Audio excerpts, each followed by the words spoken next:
Ayan, dito na tayo dumako sa ating jackpot question. Sino ang gumanap na Manggari sa 1996 Mara Clara? At ang iyong sagot ay William Martinez. Bakit si William ang naisip mo? Bakit hindi nung hinahampas kita, hindi mo sinabi yung iba? Ha? Si William ba sagot ko? Hindi. Ha? Wala, hindi ko na alam talaga gagawin ko. Oo. Hirap na ako. Oo. Hirap na hirap ka, Ong. Diyos ko, alam mo, sa'yo lang kami tumagal ng 40 minutes. Sorry po!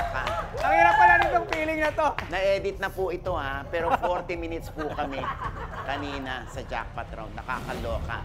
Ang iyong sagot na William Martinez ay... Correct!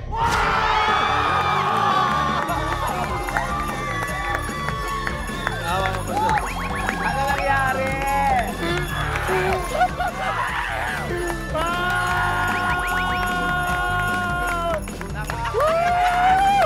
Bakit pala hindi na ako nagbawas eh?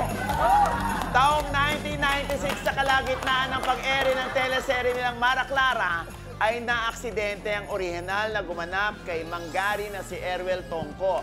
Kaya pinalitan ito ni William Martinez. Halika na rito, Jay, Mark, Junjun. Kaya rin yun. Hindi na tama ka. Ito dalawa to eh. Pahamak eh. Buti bumalik ka.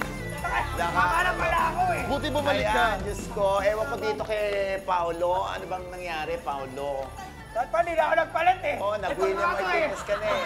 Turo na turo eh. Hayaan mo na! Meron ka ba rin 40,000! Let's go! Ayan, maraming salamat, Mark, Jay, Paolo, and Junjun. Naku, nahawakan din kita, Junjun. Ayan. Parang may something mo, kuya. Parang may ayan. something pag si Junjun. Maraming salamat sa lahat po ng nanood.